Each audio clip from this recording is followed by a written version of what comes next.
Hello दोस्तों, आज हम प्रॉफिट लॉस करेंगे। ये राकेश यादव सर के जो पेड क्लास है करियर विल पे, उसके ये नोट्स हैं। तो मैं इसके थ्रू आपको इसके के क्वेश्चन समझाऊंगा और कंसेप्ट भी। ठीक है दोस्तों, शुरू करते हैं वीडियो को। और मैं एकदम डिटेल में इन चीज़ों को समझाऊंगा। जो अच्छे क्वेश्चन होंगे उनको डिटेल में ज़रूर समझाऊंगा, पर जो बेसिक क्वेश्चन होंगे उनको मैं जल्दी समझाऊंगा। ठीक है दोस्तों, तो 3 टाइप होते हैं, ये आप सब देख लेना। कॉस्ट प्राइस, सेलिंग प्राइस, इसके फॉर्मूले देख लेना।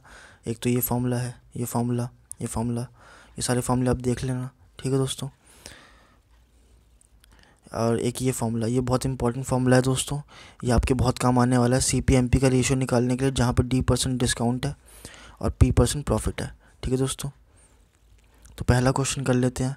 पहले क्वेश्चन में बोल रहा है कि एक वस्तु को 1470 रुपये में बेचने पर विक्रेता को 16/2 का लाभ होता है, तो वस्तु का क्रय मूल्य ज्ञात कीजिए।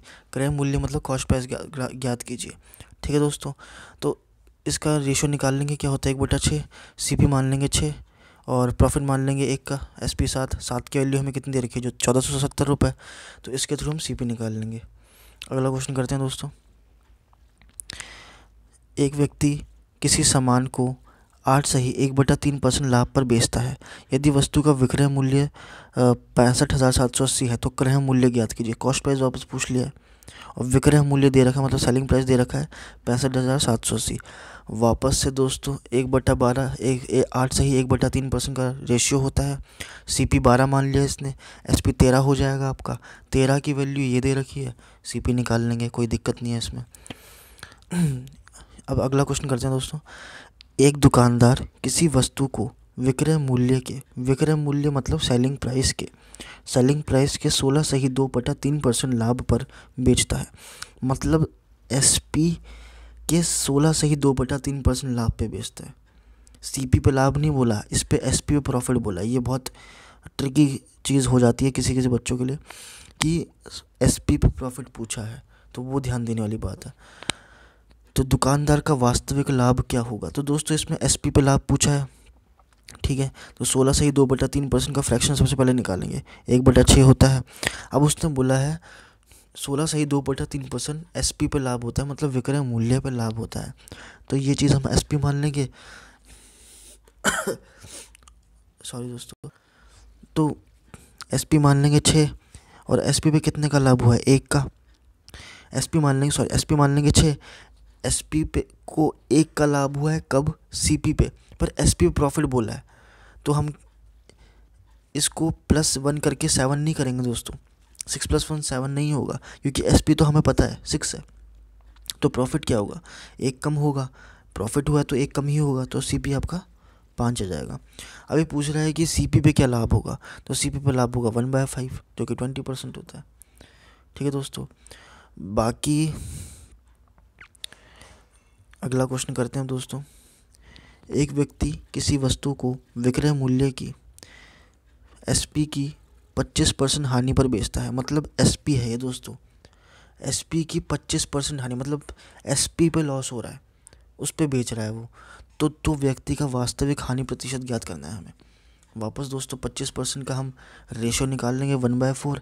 4 आपका SP हो जाएगा। और लॉस हुआ है तो इसका मतलब CP जो क्रय मूल्य है वो विक्रय मूल्य से ऑब्वियस सी बात है दोस्तों ज़्यादा ही होगा। अगर SP 4 है तो CP आपका 5 ही होगा, मतलब 1 ज़्यादा होगा, तो वो 5 हो जाएगा, इसलिए यहाँ 5 लिख रखा है। तो लॉस परसेंट कैसे निकालेंगे, दोस्तों, एक का लॉस हुआ है, 1 का लॉस 5 पे, तो 100 पे कितना, 20%। ठीक है दोस्तों, कोई दिक्कत नहीं है इसमें। 5 क्वेश्चन हो चुके हैं। एक व्यक्ति एक वस्तु का विक्रय मूल्य एक व्यक्ति एक वस्तु का विक्रय मूल्य के 8 से ही 1/3% लाभ पर बेचता है, तो क्रय मूल्य का लाभ परसेंट ज्ञात कीजिए। वही सेम क्वेश्चन दोस्तों, सेम बेसिक क्वेश्चन है। SP पे इसको 8 से ही 1/3% का लाभ हुआ है, तो 1/12 हमारा रेशियो होता है। 8 से 1/3% का जो रेशियो होता है दोस्तों, वो 1/12 होता है।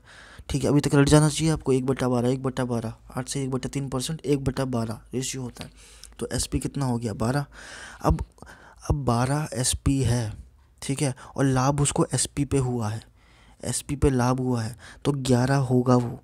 तभी तो SP पे लाभ हुआ है, तो 11 प्रॉफिट हुआ होगा, तो इसलिए हम माइनस करेंगे। तो CP 11। यहाँ पे बहुत से लोगों को दिक्कत आ रही होगी, मैं वापस ढंग से समझाने की कोशिश करता हूँ। आपको यहाँ तक तो समझ में आ गया होगा दोस्तों कि 8 से 1/3% का जो रेशियो 1/12 होता है, और वो कैसे होता है। बस ये परसेंटेज को हटा के आप इसको जब भी हो तो इंटू 1/100 कर दो। अगर आपको परसेंटेज से रेशियो बनाना है तो इंटू 1/100, अगर रेशियो से परसेंटेज बनाना है तो इंटू 100। ये बात गांठ बांध लीजिए कि अगर रेशियो को आपको परसेंटेज बनाना है तो इंटू 100, और परसेंटेज को रेशियो बनाना है तो इंटू 1/100। तो यहाँ से आपका रेशियो आ गया, कोई दिक्कत वाली बात नहीं है इसमें। ठीक है दोस्तों, अब 1/12 हो गया। अब इस क्वेश्चन में देखो बोल रखा है 8 से ही 1/3% लाभ पर बेचता है विक्रय मूल्य के। 8 से ही 1/3% लाभ पर बेचता है। तो अगर 12 आपका विक्रय मूल्य है तो उस विक्रय मूल्य पे 1 लाभ कमाता है वो। ठीक है दोस्तों, तो CP कितना रहा होगा, CP कितना रहा होगा, CP इससे 1 कम रहा होगा तो 11 आ गया। अब 1/11, 1 का लाभ हुआ है 11 पे, तो 100 पे कितना, 9 से ही 1/11 आ जाएगा आंसर। ठीक है दोस्तों, कोई दिक्कत नहीं है। अगला क्वेश्चन देख लेते हैं। यदि 16 वस्तुओं का क्रय मूल्य 14 वस्तुओं के विक्रय मूल्य के बराबर है तो प्रतिशत लाभ या हानि ज्ञात कीजिए। ठीक है दोस्तों, 16 वस्तुओं का क्रय मूल्य मतलब कॉस्ट प्राइस, 14 वस्तुओं के विक्रय मूल्य मतलब SP के बराबर है। तो यहाँ लिख लिया, वो सीधी सी बात है, जैसा क्वेश्चन में लिखा है 16 × 16 = 14 × SP। इसका रेशो निकाल लिया। ठीक है दोस्तों, इसका रेशो निकाल लिया, रेशो आ गया CP/SP = 7/8। अब 1 का प्रॉफिट है 7 पे, तो 100 पे कितना, 1/7 किसका होता है, 14 से ही 2/7% का रेशियो होता है। ठीक है दोस्तों, अब 8वां क्वेश्चन करते हैं दोस्तों। एक व्यक्ति पाता है कि 2750 वस्तुओं का क्रय मूल्य 2500 वस्तुओं के विक्रय मूल्य के बराबर है। लाभ प्रतिशत हानि प्रतिशत ज्ञात कीजिए। तो दोस्तों, एक व्यक्ति है, वो 2750 वस्तुओं का क्रय मूल्य वही सेम CP × CP, 2500 वस्तुओं के विक्रय मूल्य SP × SP, वही सेम चीज़ कर दी, रेशो निकाल दिया। 1 का रेशो 10 पे, मतलब 1 का प्रॉफिट 10 पे, तो 100 पे कितना। सेम कंसेप्ट का क्वेश्चन है दोस्तों, कर लेना, कोई दिक्कत नहीं होगी इसमें। अगला क्वेश्चन करते हैं। 12 वस्तुओं का क्रय मूल्य 9 वस्तुओं के विक्रय मूल्य के बराबर है। ठीक है, जबकि 10 वस्तुओं पर दी गई छूट 5 वस्तुओं के पर कमाए हुए लाभ के बराबर है। तो लाभ प्रतिशत तथा छूट प्रतिशत का अंतर ज्ञात करो। ठीक है दोस्तों, तो बहुत ही आसान क्वेश्चन है। सबसे पहली लाइन को हमने हूबहू इस लाइन में संजो दिया। कैसे संजो दिया, 12 वस्तुओं का क्रय मूल्य बोला है तो CP × CP, 9 वस्तुओं के विक्रय मूल्य के बराबर है, इक्वल है किसके, 9 वस्तुओं के SP के। सीधा लिख दिया। CP/SP का रेशियो आ गया जो 3/4 है। प्रॉफिट परसेंट हमने निकाल लिया, कितना हो गया, 1 का प्रॉफिट 3 पे, तो 33 से ही 3% का प्रॉफिट हो गया। अब आगे क्वेश्चन में क्या बोला है दोस्तों, आगे ये बोला है कि 10 वस्तुओं पर दी गई छूट 5 वस्तुओं पर कमाए गए लाभ के बराबर है। 10 वस्तुओं पे देखो, ये 10 वस्तुओं पे दी गई छूट मतलब डिस्काउंट लिख दिया, 5 वस्तुओं के कमाए हुए लाभ के बराबर प्रॉफिट लिख दिया। इससे हम क्या निकाल लेंगे दोस्तों, डिस्काउंट और प्रॉफिट का रेशियो निकाल लेंगे, जो क्या आ जाएगा आपका 1/2। 1/2 मतलब प्रॉफिट कितना है, 2। ठीक है दोस्तों, अब यहाँ पे हमसे डिफरेंस पूछा है प्रॉफिट परसेंट D% का, वो कैसे निकालेंगे ये देखते हैं। हमने ऊपर रेशियो निकाला था CP/SP का, कोई दिक्कत नहीं थी, CP 3 निकाला था। देखो ऊपर, ये देखो दोस्तों, यहाँ पे हमने CP/SP का रेशियो निकाला था 3/4, वो यहाँ पे लिख दिया। 3 CP हो गया, 3 CP हो गया, SP 4 हो गया, और प्रॉफिट 1 का। ठीक है, कोई दिक्कत नहीं है। अब यहाँ पे प्रॉफिट 2 का है, और प्रॉफिट जो डिस्काउंट है हमारा यहाँ पे साफ दिख रहा है, वो प्रॉफिट का हाफ है। जो डिस्काउंट दिख रहा है दोस्तों, वो साफ दिख रहा है कि अगर डिस्काउंट 1 है तो प्रॉफिट उसका डबल है, या फिर प्रॉफिट अगर डबल मतलब 2 है तो उसका आधा डिस्काउंट है। ये हमें साफ दिख रहा है। ठीक है दोस्तों, तो इससे हमें क्या पता चलता है, अगर SP 4 है, अगर प्रॉफिट हमारा 1 है तो डिस्काउंट हमारा उसका आधा होगा जो कि होगा 0.5। तो आपको पता है दोस्तों MP तक कैसे जाना है। डिस्काउंट हमारा 0.5 है तो MP कितना होगा 4.5। इसमें कोई दिक्कत, यहाँ पे कोई दिक्कत आ रही होगी मुझे पता है, तो वापस समझा देता हूँ इसको। 3 से 4 कैसे गए, क्योंकि प्रॉफिट हमारा 1 है, ये हमने रेशियो निकाला है, प्रॉफिट हमारा 1 है। और इससे हमें पता चलता है अगर हमारा डिस्काउंट 1 है तो डबल है प्रॉफिट, और प्रॉफिट का आधा डिस्काउंट है तो यहाँ पे 0.5 आ जाएगा। ठीक है दोस्तों, क्योंकि MP SP कैसे निकलता है, MP माइनस डिस्काउंट से, MP माइनस डिस्काउंट से, तो MP कैसे निकालेंगे, SP प्लस डिस्काउंट, ऐसे निकालेंगे तो 0.5 ऐड कर दिया, 4.5 हमारा MP आ गया।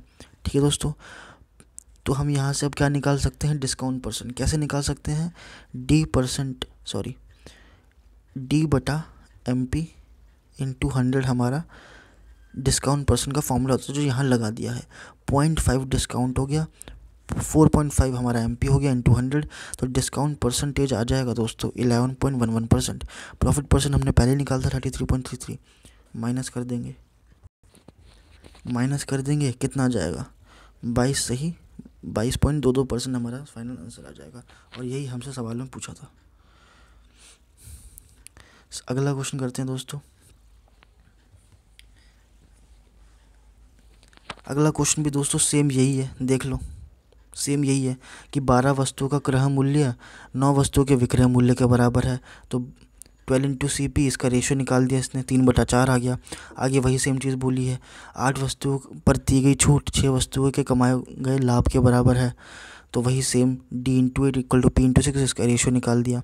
उसके बाद इसमें इसने थोड़ी सी नई चीज़ क्या करी दोस्तों, कैलकुलेशन को बस कम करने के लिए क्या किया है कि जैसे यहाँ पे हमारा अगर CP 3 है और SP 4 है तो प्रॉफिट कितने का हो रहा था, 1 का। पर यहाँ पे हम देख रहे हैं कि D/P आ रहा है हमारा 3/4, प्रॉफिट हमारा 4 आ रहा है, तो 4 से इसने मल्टीप्लाई कर दिया, बस इसके अलावा कुछ नहीं है। तो ये हमारा CP 12 हो जाएगा, SP 16 हो जाएगा, 4 प्रॉफिट है। अगर 4 प्रॉफिट है तो 3 हमारा डिस्काउंट है, तो ऑब्वियस सी बात है ये हमारा MP आ जाएगा 19, 3 का डिस्काउंट MP पे 19, डिफरेंस निकाल देंगे। ठीक है दोस्तों, तो सेम वही कंसेप्ट का क्वेश्चन था, तो आपको ज़्यादा दिक्कत नहीं आई होगी। अगला क्वेश्चन कर लेते हैं। तो अगला क्वेश्चन क्या बोल रहा है दोस्तों, अब थोड़े से लेवल के क्वेश्चन आना शुरू होंगे तो अब थोड़ा मज़ा आएगा दोस्तों। ठीक है, एक व्यक्ति कुछ वस्तुएं 5400 में खरीदता है तथा उनमें से 2/3 वस्तुओं को 5% लाभ पर बेच देता है। यह शेष वस्तुओं को कितने प्रतिशत लाभ पर बेचे ताकि उसे सभी वस्तुओं पर 13% लाभ प्राप्त हो सके।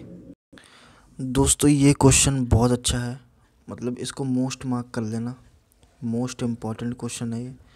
ठीक है, और इस क्वेश्चन को जितना हो सके मैं आराम से समझाऊंगा, बहुत ही अच्छे से समझाऊंगा, तो इसको अच्छे से देखना। ठीक है दोस्तों, तो आगे बढ़ते हैं। अब ध्यान से एक वर्ड को समझने, अच्छा क्वेश्चन है, 3-4 तरीके से सर ने बता रखा है, तो उसी हिसाब से मैं आपको बताऊंगा। एक व्यक्ति कुछ वस्तुएं 5400 में खरीदता है तथा उनमें से 2/3 वस्तुओं को 5% लाभ पर बेच देता है। अब यहाँ तक जो हमने पढ़ा है वो हम देखते हैं क्या करना है।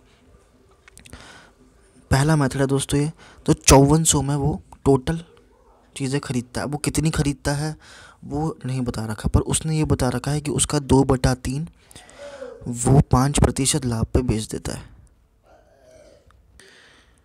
उसका 2/3 वो 5% लाभ पे बेच देता है।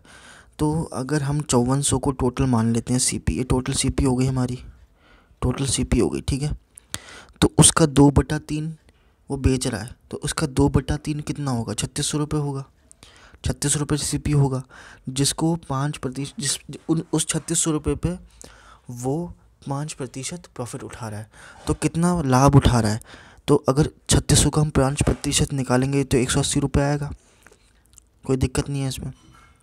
अब जो रिमेनिंग है 3600 में से अगर हम 5400 में 3600 घटाएंगे कितने, अब हमारे पास बच गए 1800 रुपये बच गए। अब वो क्वेश्चन में पूछ रहा है, आगे बढ़ते हैं, वो क्वेश्चन में पूछ रहा है कि यह शेष वस्तुओं को कितने प्रतिशत लाभ पर बेचे ताकि उन सभी को 13% लाभ प्राप्त हो सके। अब ये बोल रहा है जो शेष वस्तुएं बचती हैं, जो शेष वस्तुएं बचती हैं उसका पहले बात तो CP कितना होगा शेष वस्तुओं का, वो होगा 1800। ठीक है, वो बोल रहे हैं इनको कितने लाभ पे बेचे कि जो टोटल CP है 5400, उस पे उसको 13% लाभ का फ़ायदा हो रहा है। तो इसका 13% कितना होगा 702 रुपये, और यहाँ पे 180 रुपये लाभ पहले उठा चुका है। तो 1800 पे उसको कितना लाभ उठाना पड़ेगा, 702 माइनस 180 रुपये का लाभ उठाना पड़ेगा, जो कि है 522 रुपये। 522 रुपये किस पे उठाएगा दोस्तों, 1800 पे, तो 100 पे कितना 29%। ये पहला तरीका हो गया। दूसरा तरीका समझते हैं। अब इसमें दोस्तों क्योंकि हमें परसेंटेज ही निकालना है, तो इससे कोई फ़र्क नहीं पड़ता कि हम कुछ भी लें आर्टिकल, ठीक है, उसमें कोई फ़र्क नहीं पड़ता। 2/3 हमें रेशियो दे रखा है, तो हम ऐसा मान लेते हैं कि टोटल जो आर्टिकल है वो 3 है, जो कि 300 रुपये उसकी टोटल कॉस्ट प्राइस है। ठीक है, और 2 आर्टिकल की कॉस्ट प्राइस है 200, और 1 आर्टिकल की कॉस्ट प्राइस है 100 शेष। ठीक है, तो इस पे वो कितना फ़ायदा उठाएगा 10 रुपये, इस पे कितना टोटल उठा रहा है वो 39 रुपये। तो इस पे कितना 100 पे कितना उठाना पड़ेगा 39 कवर करने के लिए 29। तो ये आंसर आ गया आपका सीधा। और एक और तरीका, तीसरा मेथड ये है दोस्तों कि 2 वस्तुओं पे 5% प्रॉफिट, तो 10% प्रॉफिट उठा रहा है। तो एक वस्तु पे ये x मान लेते हैं, x ये भी हमें पता नहीं है। टोटल यहाँ लिख देते हैं 3 इंटू 13% 39। तो यहाँ कितना आना चाहिए कि 10 39 तक पहुँच जाए प्लस 29। ठीक है दोस्तों, ये ट्रिक आपको समझ में आई होगी। ये ज़्यादा आसान ट्रिक है, पर मैं यही कहूँगा कि बेसिक कंसेप्ट के थ्रू चलें। अगला क्वेश्चन भी दोस्तों सेम ऐसा ही है कि एक व्यक्ति कुछ वस्तुएं 1,79,000 में ख़रीदता है तथा उनमें से 3/5 वस्तुएं 8% के लाभ पर बेच देता है। वह शेष वस्तुओं कितने प्रतिशत लाभ पर बेचे ताकि सभी वस्तुओं पर 12% लाभ प्राप्त कर सके। तो इसमें दोस्तों इसका कुछ काम ही नहीं है, ऑब्वियस सी बात है। तो हम सीधा मान सकते हैं कि 3 वस्तु उसने 8% लाभ पे बेची, तो टोटल प्रॉफिट 24 हुआ। बाकी 2 उसने कितने में बेची हमें नहीं पता, इसको ऐसे एक्सप्लेन कर लेते हैं दोस्तों। 3 इंटू 8 पे बेची तो 24 हुआ, 2 का हमें पता नहीं है, और 5 इंटू 12 टोटल 12 है, टोटल 12% उसको प्रॉफिट हुआ है, तो 60% होना चाहिए। अब यहाँ पे 60 कैसे आएगा दोस्तों, 36 जब आएगा यहाँ पे तभी आएगा, 36 यहाँ पे कैसे आएगा जब यहाँ 18 आएगा। तो आपका आंसर दोस्तों सीधा 18 हो जाएगा। सेम दोस्तों ऐसा ही है, एक व्यक्ति कुछ वस्तुएं 1,79,000 में ख़रीदता है तथा उसे 3/8 वस्तु उसमें से 3/8 वस्तुएं वो 12% लाभ पर बेच देता है। तो 3 वस्तु उसने 12% लाभ पे बेची, तो ये प्लस होगा, और 3 बेच रहा है तो टोटल प्रॉफिट 36 जो टोटल उसने कमाया होगा। और बाकी जो 5 है वो 4% हानि पर बेच रहा है, सॉरी ये निकालना है। तो कितने में बेचे, तो उसने टोटल जो सभी वस्तुएं 4% लाभ पे बेची हैं।